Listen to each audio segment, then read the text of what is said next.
Matheus, E aí, Esdras, bom dia, bom papai. dia, beleza? Belezinha? Eu fiquei com a dúvida aqui na questão do pivô que você comentou nos 5 minutos ali. Você consegue me explicar? Com certeza, papai. Manda pra mim aí. Eu não entendi pra mim, aquilo ali era um inside candle, né? Quando você perguntou, eu até mandei no chat aí, do candle 19 lá, onde fez a alavancagem, né? Eu não consegui entender muito bem o porquê do pivô ali. Pera aí que eu vou te mostrar. Vou te mostrar. Só colocar aqui.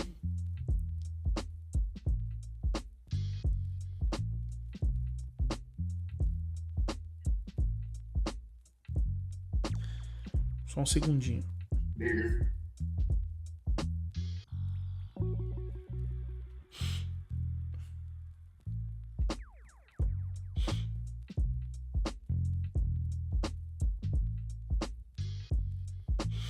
Vamos lá. Primeiro de tudo, eu preciso entender o conceito do pivô. E aí a gente vai entender o seguinte.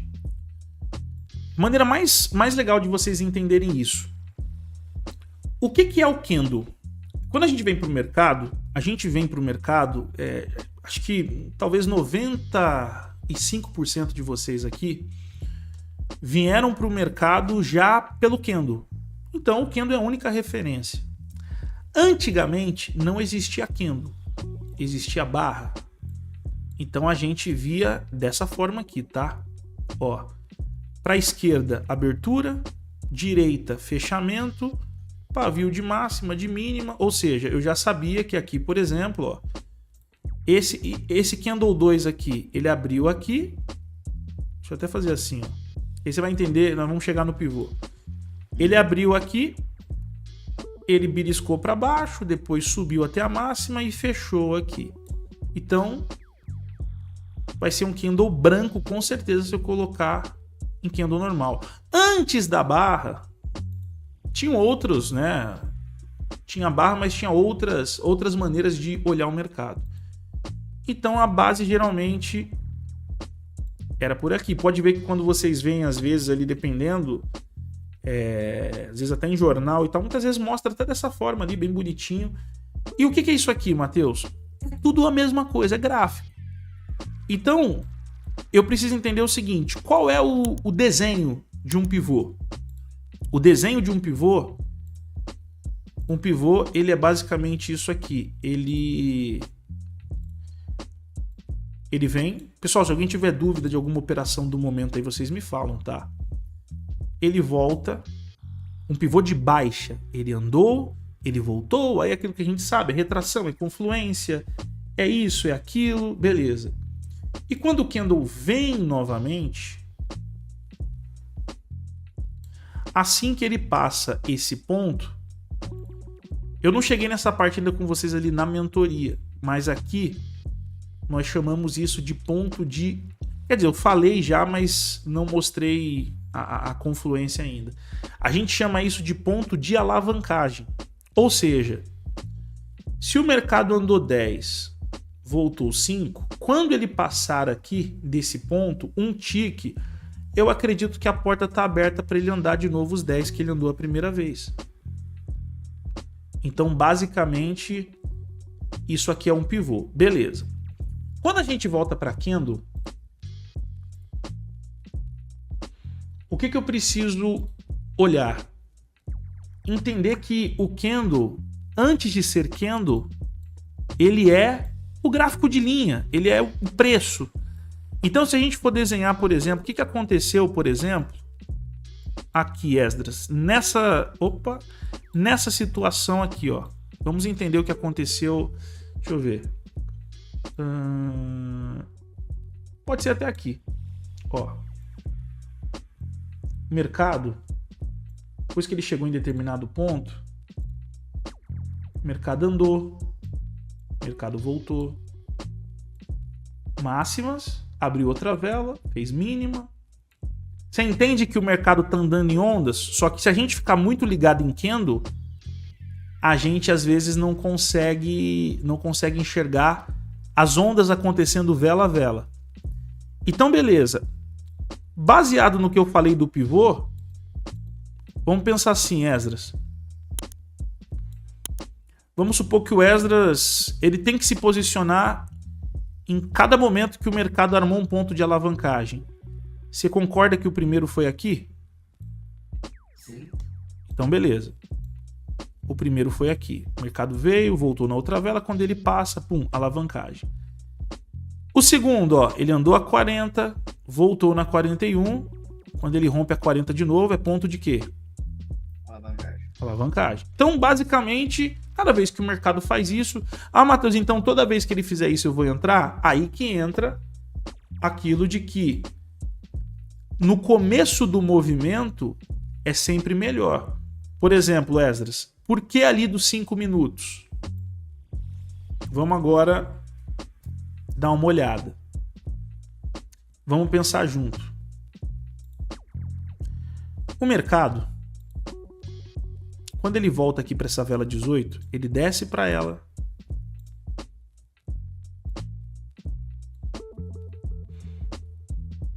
Vou até fazer assim, peraí. Fazer assim que fica melhor. Que foi o caminho dele. Mas vamos colocar assim. Mínima até máxima, né? O mercado bateu ali.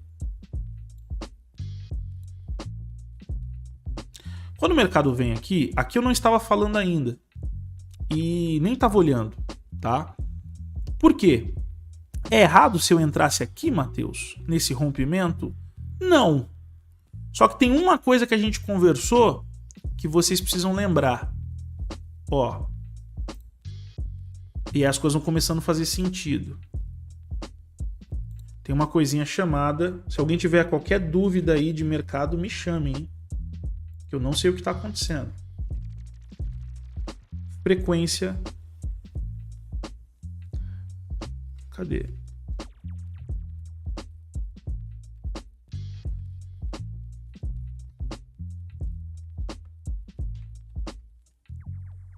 Frequência de mercado.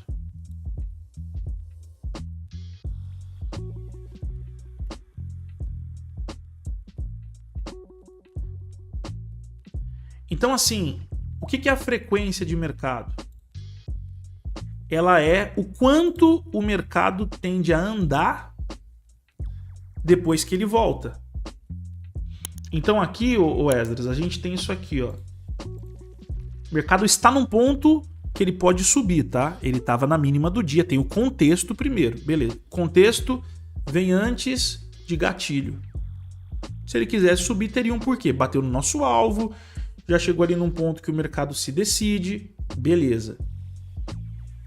Quando o mercado chega nesse ponto, ele começa a balançar e aí eu tô de olho no seguinte: tudo que eu preciso para acreditar numa compra é ou um rompimento falso num ponto importante, uma quebra de estrutura, um pivô. Então quando eu olhei aqui, a gente estava no 1 minuto, mas o que estava acontecendo no 5? O mercado vem, o mercado voltou, o mercado passou, beleza. A frequência aqui, o mercado poderia ter subido até um pouco, mas não é uma frequência grande. Agora pensa comigo, Esdras, quando ele volta, ele faz isso aqui, ó.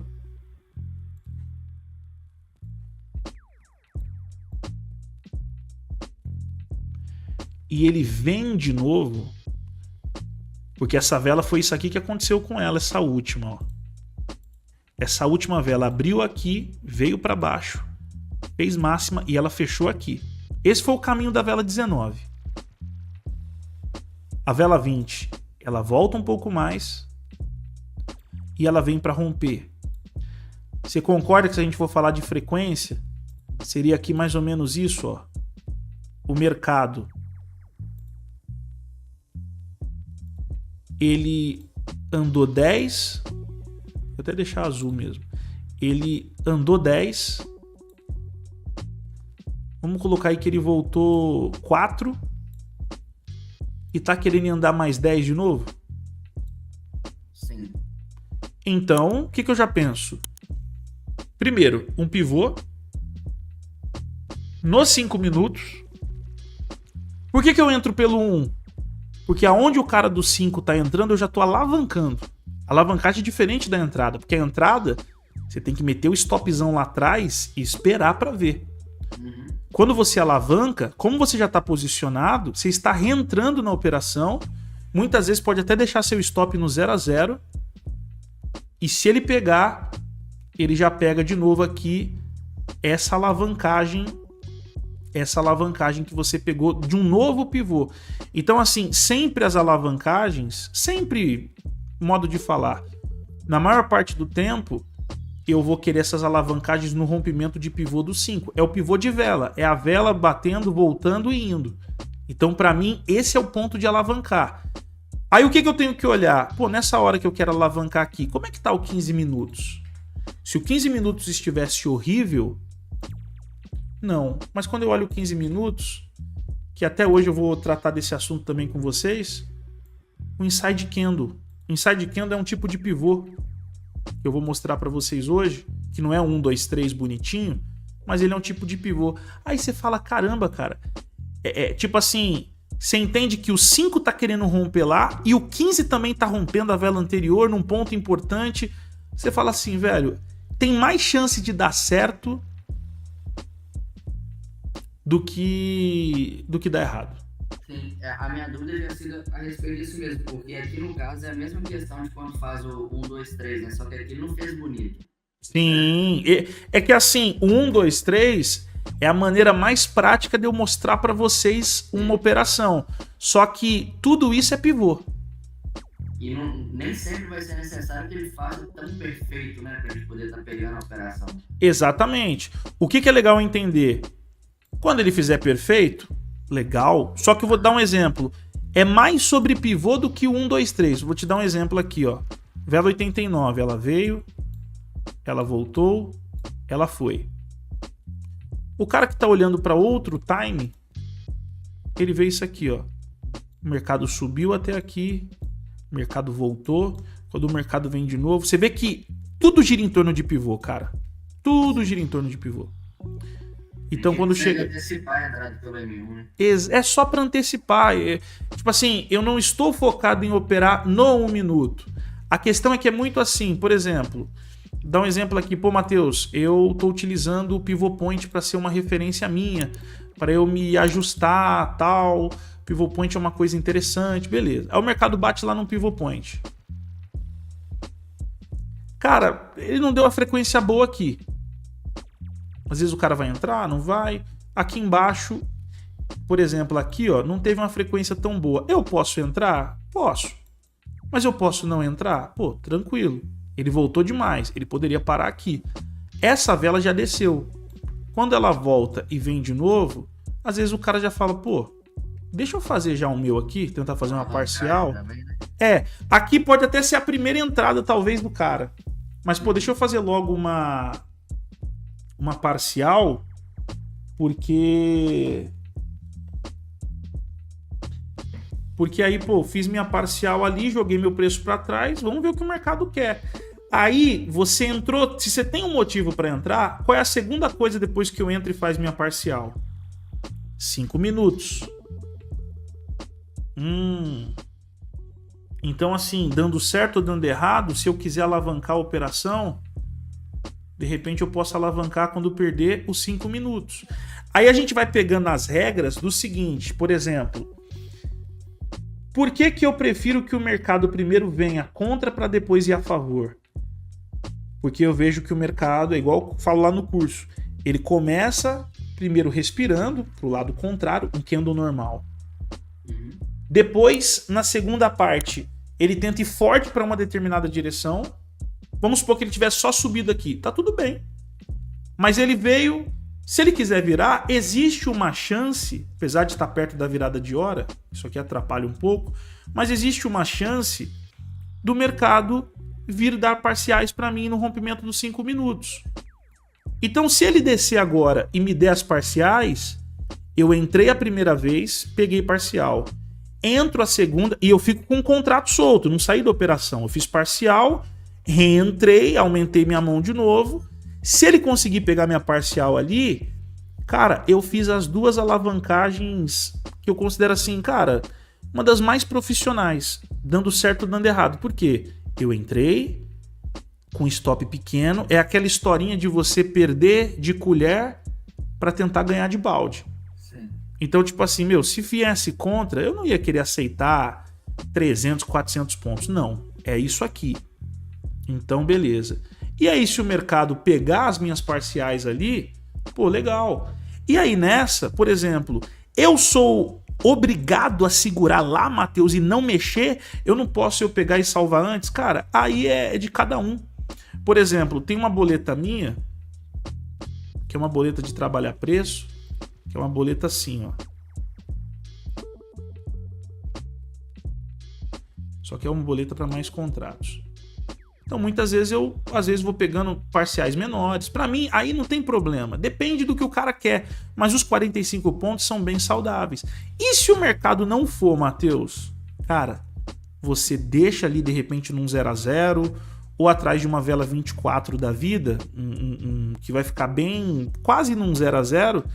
E, meu, se não for, tá tudo bem. O mercado não quer, eu tenho que respeitar ele. Se o mercado quiser, eu tô com ele. Entendeu? Então é meio que você usa para filtros, entendeu? No caso, a alavancagem a gente faz, então, preferencialmente olhando o M5 ou não?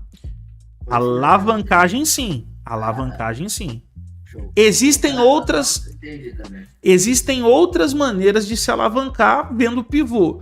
Mas quando o 5 rompe, meu irmão, é muito mais fácil. Aí. Por que me dá um pouco de confiança, apesar de ser 11 da manhã? Vai no 15 minutos e vê o que o 15 tá fazendo. Então aí você consegue falar assim, putz, mano, eu não entrei pelo 1. Ele testou pra cima primeiro, né, o 15. Exatamente. Mas se você, vamos supor que você entrasse agora. Eu já entrei, eu já operei assim, tá? Ele já deu a parcial, já deu a alavancagem. Sim. Se eu entro aqui pelo 15, meu irmão... Só fica caro pra não, caramba. e olha essa volta aqui, o cara já tá... Meu Deus do céu, que merda, cara. O cara já fica assim, caramba. 3 vezes mais do que o M1 lá. Exatamente. E vou falar pra você, tá barato aí. Hoje tá barato. Tem dia que o 15 minutos vai te dar 400 pontos, às vezes. Então, meio que assim, se der certo, legal. Mas, pô, velho, se eu já entendo de região de preço, por que eu não posso pegar por um tempo menor? Sim. Então é mais isso. Porque, tipo assim, aí beleza, o cara do 15 tá aqui. Só que muitas vezes o cara do 15, ele não vai conseguir nem jogar, às vezes, o stop pra cá, porque ele vai falar assim, não, cara, o 15 tem 15 minutos pra mexer. Esse mercado pode voltar de novo. Não, vou ter que deixar aqui. Aí é de um cara que já operou 15 minutos. Sim. Então, depois que chega, tranquilo. Mas o dia que você toma o stop, cara, você fala, putz, mano, 300 pontos. Aí você já pensa, aí você olha os tempos menores e fala, pô, por que eu não olhei antes, assim? Se eu já sabia que poderia parar ali, se eu já tinha um porquê, então meio que você começa a filtrar as suas entradas para você falar assim, meu, eu não aceito perder de monte. Eu não aceito perder de monte. Se eu perder, eu quero perder assim. Perdi. Por isso que eu falo, por isso que eu falo muito para vocês do seguinte, questão de quantas operações ruins eu preciso para entender que o dia não é para mim. O Matheus precisa de 3 seguidas. Se 3 vezes seguidas o mercado não pegar nem minha parcial, eu vou falar para vocês, gente, falem aí do mercado aí, vão me perguntando, eu não vou mais falar de entrada. Por quê? O mercado já mostrou para mim, que, cara, se eu insistir, ele me machuca. É melhor não insistir. Então é meio que... Aí você vai começando a entender. Você fala, putz, mano, não tá um dia tão bom. Cara, aí a gente coloca a trava. Aí uma coisa vai levando a outra, entendeu? Porque você fala assim, pô, se eu estiver perdendo, tem alguma coisa errada, cara. O mercado não tá normal, porque eu entendo os pontos que eu tenho que entrar. E aí você vai filtrando por isso. Show. Deixa eu entender direitinho aqui, meu irmão. Obrigado, viu? Tamo juntos.